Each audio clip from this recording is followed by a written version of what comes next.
a newswoman, a very brave person who was reinstated in her job after the government, by backhand or backdoor means, tried to run her out.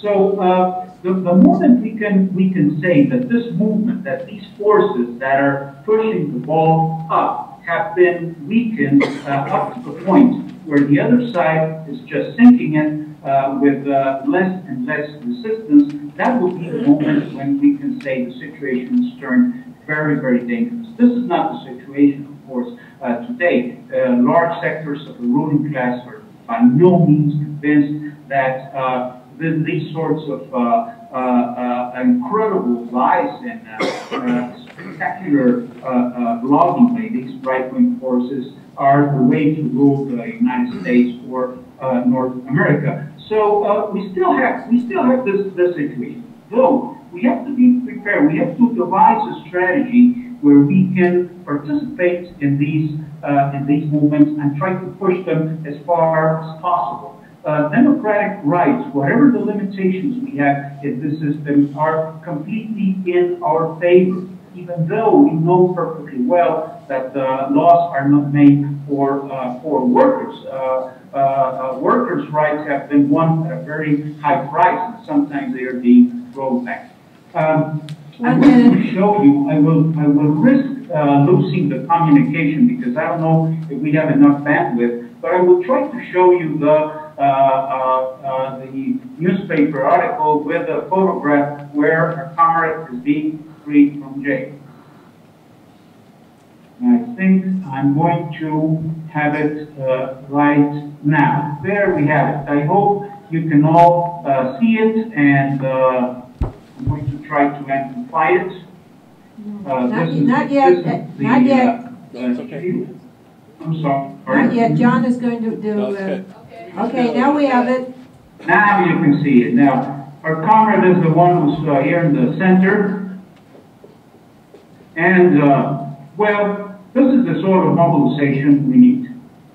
So, have a good evening. I will continue listening to the next Thank you, comrade.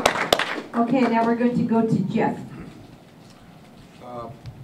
How many of you have seen the movie called The Truman Show? Yeah. Well, I'll risk then. I love that movie. Because it says that we live in a fantasy world created by someone else, and that everything we see around us is manufactured. We are told what to think, what to believe, what is beautiful, what is good, what is bad, every day of our lives. And many people who survive relatively decently don't question because they're doing okay. I believe that the Truman Show is closer to the real world than this world that we are talking about. In this sense,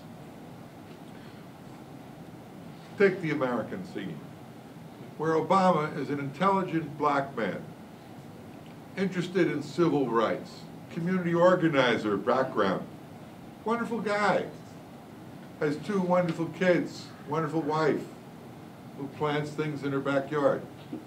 Whereas George Bush is an unmitigated idiot.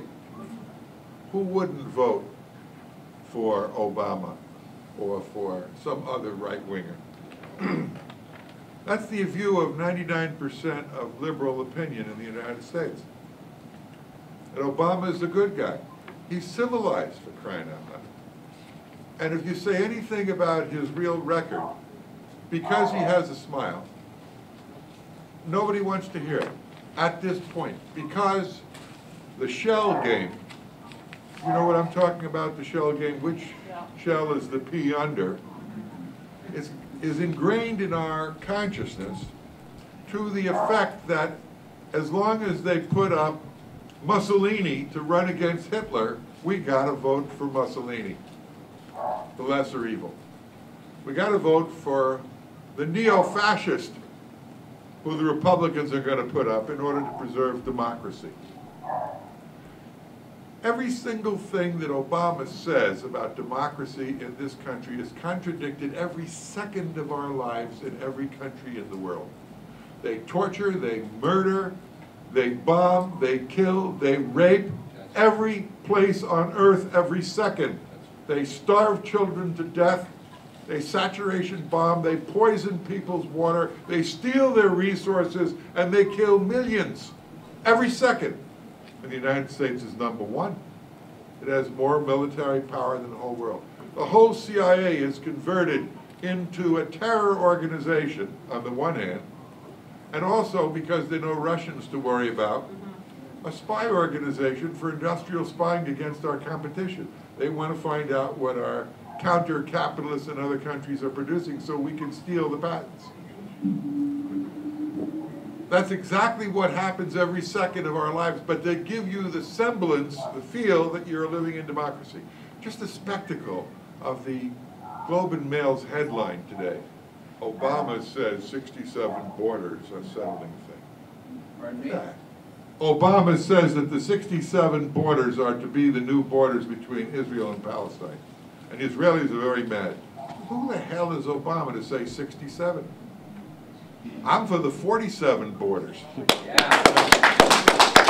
And there was no Israel. When it was a colony, when Israel was created as a colony carved out of Palestinian land, with the agreement of the British imperialists who ran it as a mandate country, and the agreement of the imperialist conquerors of the world, the United Nations that came together after the imperialist war killed 80 million people. Then they established the State of Israel as an outpost for American imperialism. Who the hell is he to say what the borders of another country are? And everybody says, my God, he's such a progressive Democrat. No American has ever said that before. 1 minute. And the Palestinians are supposed to kneel down and say, yes, you can have 2/3 of our country, 2/3 of it. And the Palestinians can have 1/3.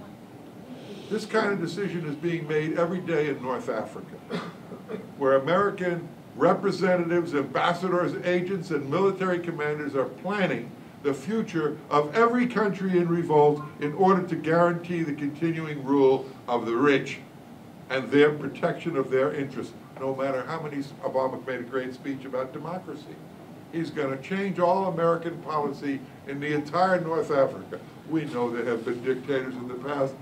Wasn't it he? And now we will end it. We're for democracy everywhere in the world. The butcher of the world, with 900 military bases outside the United States, is going to turn democratic and use our troops democratically for the good of everyone. I mean, it's amazing that people live in this Truman world. But we still have to fight for democratic rights. Jaime hit it on the head when he said there is a dialectic, an interchange between repression and democratic advance. The driving force on one side is the ruling class's need to maintain their power at any cost. And on the other side is the masses' need to live a life of freedom, of prosperity, of democracy. And as the fellow who left said, democracy is incompatible with capitalism. The only real democracy is when the majority 1% doesn't rule the whole country and own it. It's when the wealth of the country is owned by the majority and controlled by the majority, and the economy is planned by the economy. That's called socialism. That's why you should join, if you're in the United States, Socialist Action. But if you're in Canada, you could join Socialist Action as well, our sister party. It's a fantastic thing to do, and that's the way we're going to have real civil liberties for everyone. Thank you, Comrade. Okay, so a special thanks to all of our speakers, and especially to you, Comrade Gonzalez, and we will see you again at 10 a.m. Toronto, Canada time in the morning. Good. I don't know. Can you hear me, Comrade? Yeah, he can. He nodded his head, yes, yeah. All right. It's 9 a.m. in Mexico. It's 10 a.m. Oh, okay, alrighty. So anyway, so that's it for this session. Tomorrow morning, as I just said, 10 a.m. is the next session, and it's after Cancun, the fight for climate justice. And then at 1 o'clock, what's wrong with our workers' movement? At 4 p.m., origins of sexism and the fight for women's liberation today. And 7 p.m., Marx was right, capitalism doesn't work, deepen the global resistance. So, I think we're all going for a drink at the Fox and Fiddle. Is that where we're going? Yeah. After. Oh yes, and don't forget to buy your raffle tickets. Jeff has admitted he might not have the lucky one. So buy your raffle tickets and see everybody again later on tonight or tomorrow. Okay, take care, comrade.